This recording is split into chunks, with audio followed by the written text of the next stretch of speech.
Dans la dure lumière de midi, le geste de l'homme qui boit renouvelle le geste de l'ancêtre, qui, de ses deux mains jointes, modela le premier bol.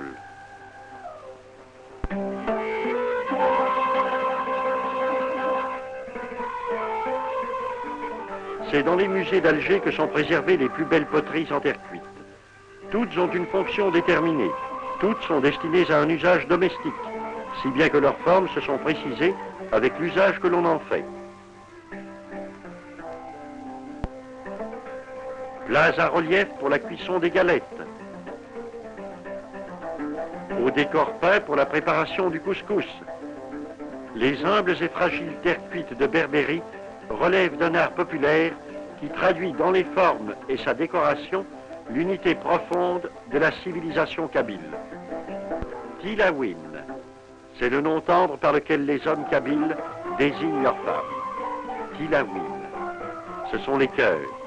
Et les cœurs, par exception dans le pays arabe, ne sont ni recluses ni voilées.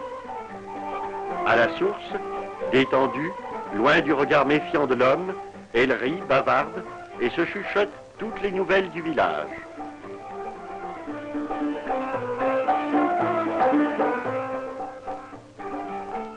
Habitués à l'existence rude des montagnards, la corvée d'eau pour la femme kabyle est une occupation importante qui se renouvelle 2 fois par jour.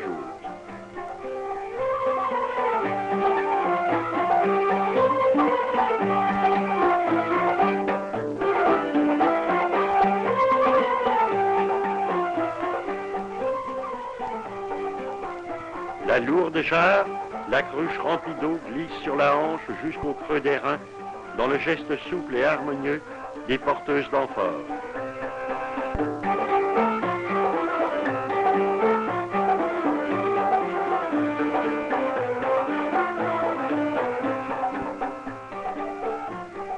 La vie du village est d'une grande cohésion.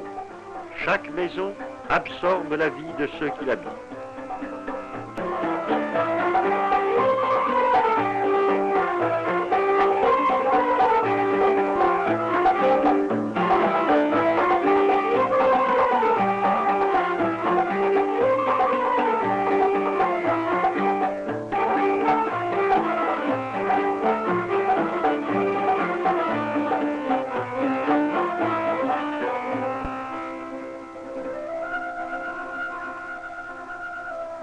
Quand la neige fond sur les hauteurs, que le printemps gagne les pentes de la vallée, les femmes se préparent à la confection des poteries. La terre est ramassée dans des endroits précis. Prospectés dans les champs, les filons d'argile suffisent aux besoins de plusieurs familles. Les hommes n'interviennent pas dans les étapes successives de cette tâche dont les femmes s'acquittent seules. La poterie est strictement une affaire de femmes.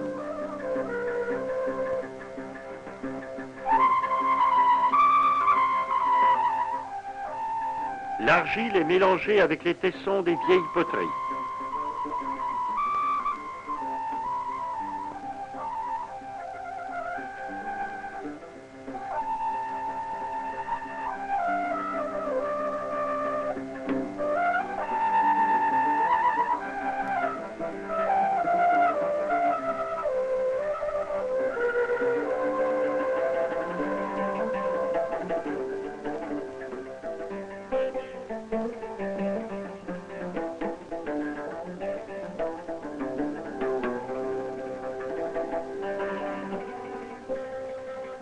Quand elle a été bien écrasée, le tamisage élimine les déchets.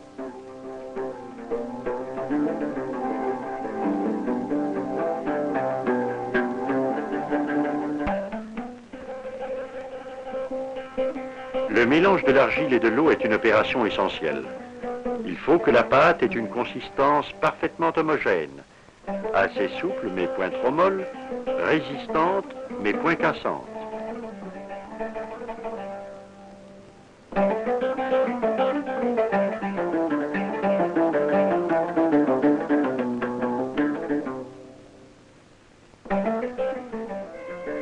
La terre pétrie est prête pour le façonnage. Sur un disque en bouche de vache, La cendre du foyer est étendue uniformément. La terre est travaillée et aplatie avec le dos des doigts repliés.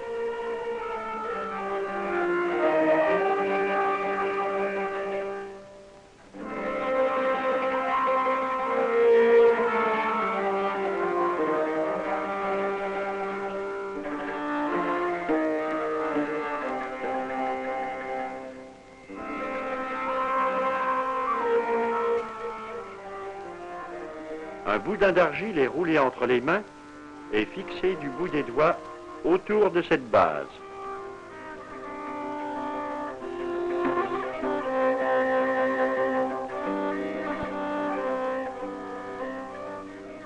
Lorsque le cercle est fermé, avec une raclette en bois, la potière étire la terre, la lisse et l'égalise.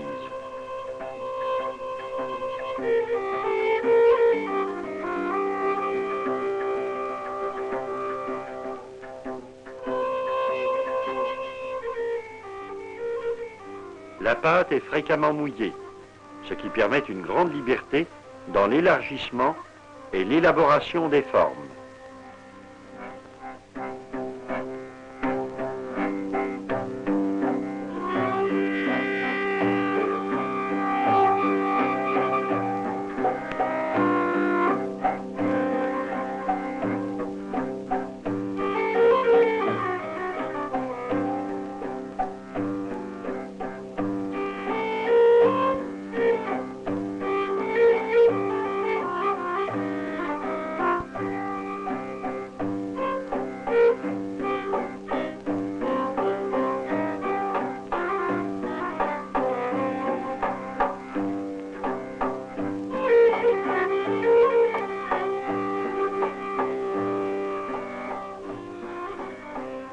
La potière assise se sert de la plaque support pour faire tourner son ébauche, afin d'en atteindre toute la circonférence sans avoir à se déplacer.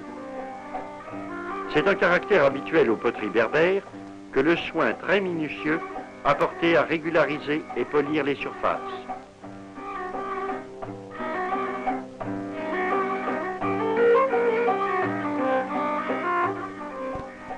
Le plat achevé est déposé près d'autres poteries qui sèchent au soleil.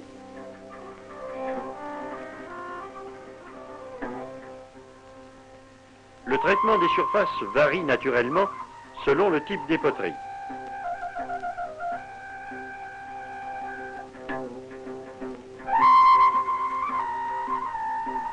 Pour cet amphore, les mains caressent adroitement l'argile humide. La forme est pure. Et le regard de la potière, femme simple et humble, s'harmonise avec la beauté de son travail.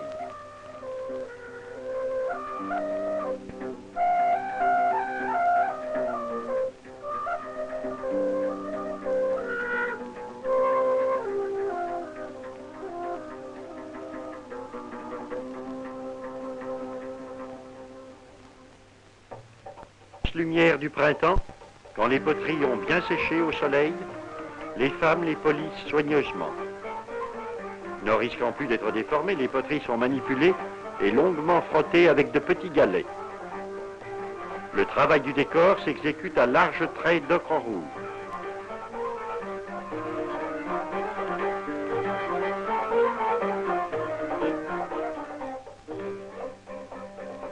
Le dessin est le fait d'une vieille tradition qui, de mère en fille, depuis les temps les plus reculés, perpétue avec des modifications légères la trouvaille d'une aïeule.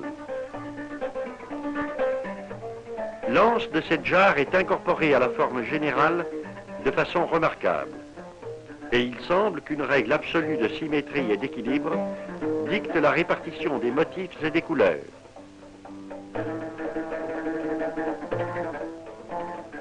Trouver dans la montagne des pierres délayées donne les ocres rouges très purs et les noirs qui interviennent pour préciser le trait.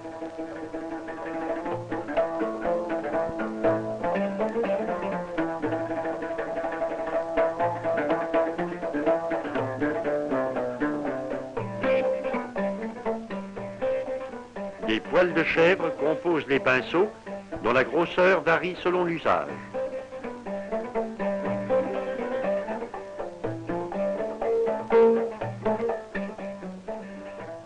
Le décor géométrique, rectilinéaire, est construit selon la forme de la poterie à laquelle il est adapté. Symétrique dans ses lignes d'ensemble, il est aussi très rigoureux dans l'alternance et l'opposition des petits motifs rouges et noirs, damiers, quadrillés, chevrons.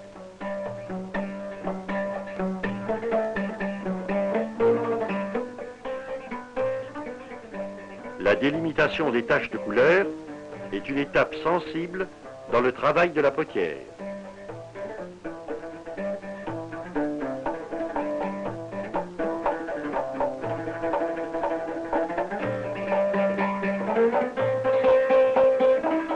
À peine serait-il excessif de dire « instant de l'art », tant le travail de la vieille femme témoigne d'une recherche inconsciente sans aucun doute et qui la pousse vers la création d'une forme parfaite.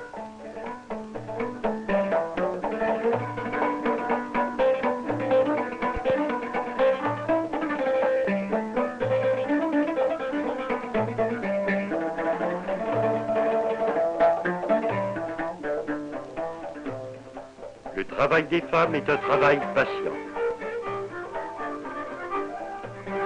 Elles interrompent souvent leur poterie pour les besognes du ménage.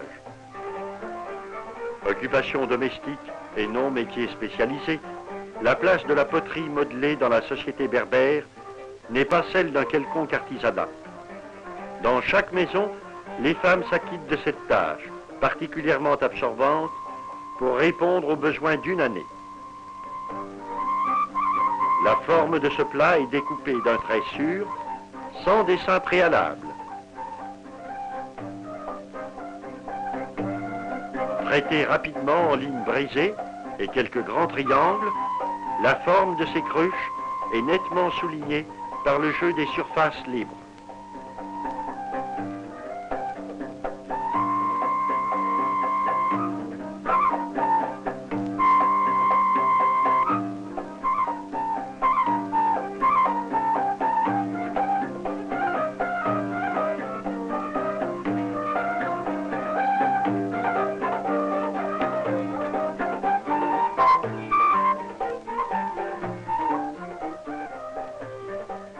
Sur les plats et les assiettes, la symétrie axiale conduit au dessin de motifs diamétralement opposés.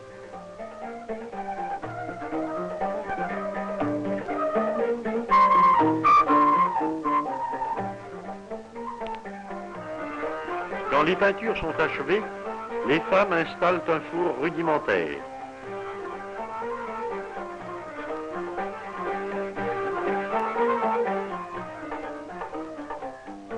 Un lit de branches est improvisé et les poteries sont installées dans un ordre précis, soigneusement concerté afin d'éviter les risques d'éclatement.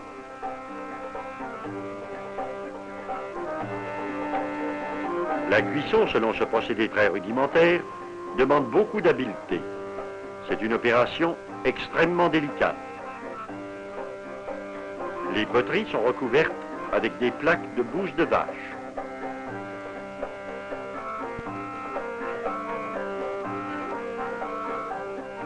Il est nécessaire qu'elles soient bien isolées des flammes qui les noirciraient et protégées du feu qui les ferait éclater en les brûlant trop.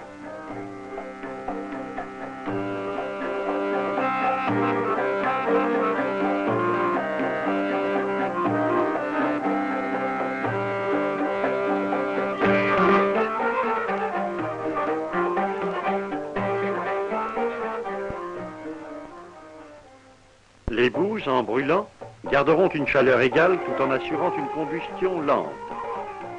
Enfin, les poteries découvertes prennent leur aspect définitif.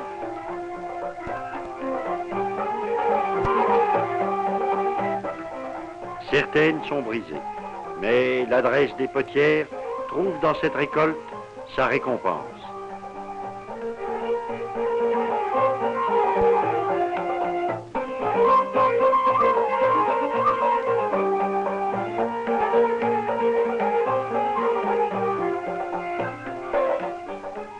Ces femmes sont joyeuses.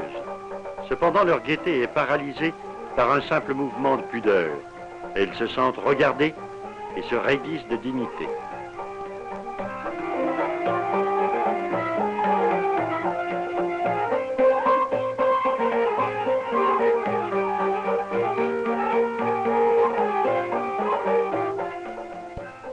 Dans certaines régions, après la cuisson, les poteries sont nettoyées afin de déposer un vernis qui fixera les couleurs tout en rendant les terres un peu plus imperméables.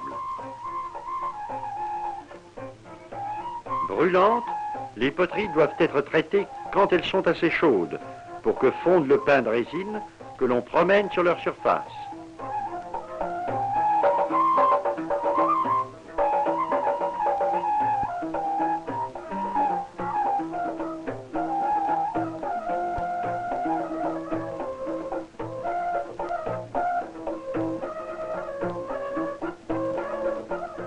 La poterie nouvelle prend place dans l'intérieur de la maison. Les décorations colorées qui garnissent les murs sont une des particularités les plus étonnantes des intérieurs kabyles. Les dessins libérés des formes usuelles s'étalent en larges fresques dont l'invention compose le plus inattendu des décors. L'endroit isolé pour le feu est le seul coin sombre et noir de la maison. C'est une maison kabyle semblable à d'autres maisons kabyles. Les akoufis en terre séchée et décorés en relief contiennent les réserves de graines qui servent à la nourriture des gens et du bétail. L'étable est installée dans la pièce unique et, par les ouvertures ménagées pour distribuer la nourriture, l'âne et la chèvre assistent au repas du soir. C'est alors que les humbles et fragiles poteries de terre cuite prennent leur place dans les habitudes journalières.